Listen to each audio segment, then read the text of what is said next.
Hi guys, it's me, Adidev. Today I'm going to talk about constellations. What is a constellation? A constellation is an area on the celestial sphere in which a group of visible stars form a perceived outline or pattern, typically representing an animal, mythological person or creature, or an inanimate object. Example: Ursa Major, Leo, Aries, Scorpius, Taurus, Libra, Virgo, etc. Now we got to talk about Ursa Major. Ursa Major, also known as the Great Bear, is a constellation in the northern sky whose associated mythology like dates back into prehistory. Its Latin name means greater or larger she bear, referring to and contrasting it with nearby Ursa Minor, the lesser bear. In antiquity, it was one of the original 48 constellations listed by Ptolemy in the 2nd century AD.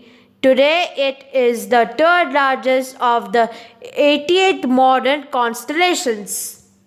Now, I'm going to talk about Leo.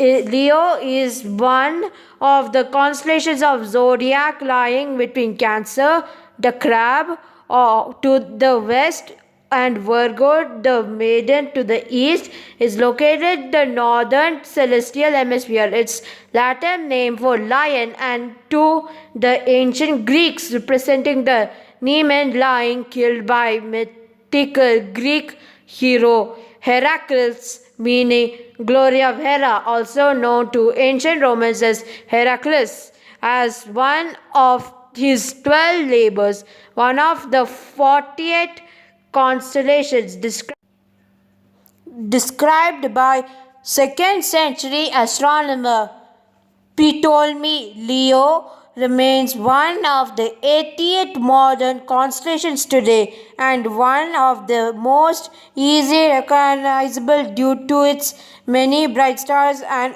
a distinctive shape that is reminiscent of the crouching lion it depicts. Now we're going to talk about Aries. Aries is one of the constellations of zodiac. It's located in the northern celestial hemisphere between Pisces to the west and Taurus to the east. The name Aries is Latin for ram, representing a ram's horns. It is one of 48 constellations described by 2nd century astronomer Ptolemy and remains one of the 88 modern constellations. It is a mid-sized constellation ranking 39th overall size with an area of 441 square degrees. Now I'm going to talk about Scorpius. Scorpius is one of the constellations of the zodiac and it's located in the southern celestial hemisphere.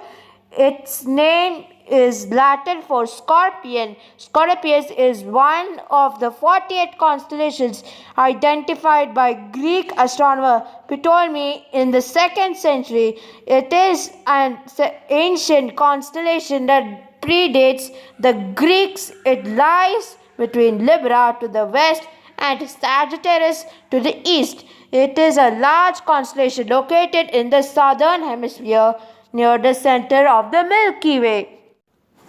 Now we are going to talk about Taurus.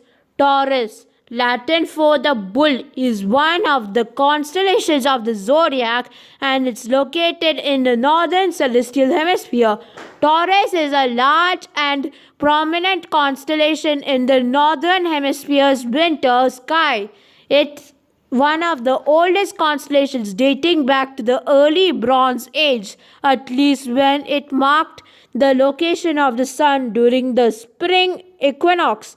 Its importance to the agriculture calendar influenced various figures in mythologies of ancient Sumer, Akkad, Assyria, Babylon, Egypt, Greece, and Rome.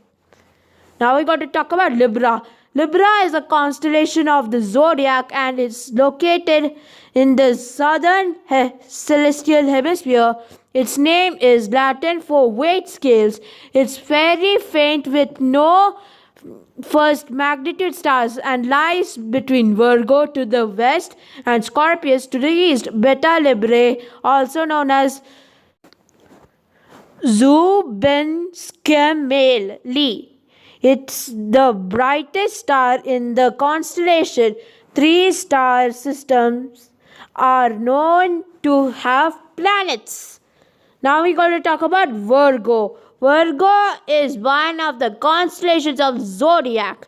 Its name is Latin for virgin, lying between Leo to the west and Libra to the east. It's the second largest constellation in the sky after Hydra and the largest constellation in zodiac. The ecliptic intersects the celestial equator within the constellation and Pisces.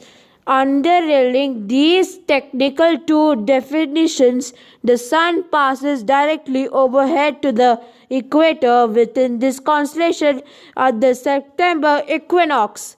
Virgo can be easily found through its brightest star, Spica. Thank you and have a wonderful day.